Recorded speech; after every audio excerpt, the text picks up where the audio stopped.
Hello guys. So இதுதான் வந்து பார்த்தீங்கன்னா வேரிஸ்டர் டேப்லெட் மாதிரி இருக்குன்னு பார்க்காதீங்க. இது வந்து பார்த்தீங்கன்னா வேரியபிள் ரெசிஸ்டர். இந்த ரெசிஸ்டர் வந்து பிரிண்டர் சர்க்யூட் போர்டில் எப்படி சால்வ் பண்ணுறதுன்னு தான் பார்க்க போகிறோம்.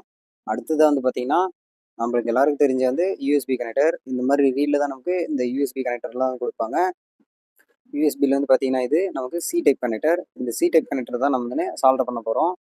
இந்த மாதிரி சி டைப் கனெக்டர் நம்ம மொபைல் டெய்லி சார்ஜர் பண்ணுவோம். அதில் வந்து பார்த்தீங்கன்னா இந்த மாதிரி இருக்கும். ஸோ இது வந்து நம்ம சால்வ் பண்ண போகிறோம். அடுத்ததாக வந்து பார்த்தீங்கன்னா யூஎஸ்பி ஏ டைப் கனெக்டர். இந்த மாதிரி பாக்ஸில் தான் நமக்கு கொடுப்பாங்க. நீங்கள் ஒரு செட்டாக வாங்கினீங்கன்னா உங்களுக்கு இந்த மாதிரி தான் வந்து கொடுப்பாங்க நிறைய. ஸோ இது எப்படி சால்வ் பண்ணுறதுன்னு சொல்லிட்டு நான் உங்களுக்கு ஃபுல் வீடியோ வந்து அப்லோட் பண்ணுறேன். இந்த மாதிரி பாக்ஸில் தான் நமக்கு வந்து கொடுப்பாங்க. அது தான் நான் அன்பாக்ஸ் பண்ணிக்கிறேன். உங்கள் ஃப்ரெண்ட்ஸ் எலக்ட்ரானிக்ஸில் யாருனா இன்ட்ரெஸ்டடாக இருந்தாங்களோ அவங்க வீடியோ ஷேர் பண்ணுங்கள். ரொம்ப ரொம்ப யூஸ்ஃபுல்லாக தான் இருக்கும். நம்மக்கிட்ட பார்த்தீங்கன்னா எலக்ட்ரானிக் கோர்சஸ்ன்னு இருக்குது. ஸோ ஜாயின் பண்ணுறவங்க ஜாயின் பண்ணிக்கோங்க. ஆன்லைன் அண்ட் ஆஃப்லைன் 2 மோட்ஸ்லையுமே நமக்கு வந்து இருக்குது. இதுதான் வந்து பார்த்தீங்கன்னா யூஎஸ்பி ஏ டைப் கனெக்டர்.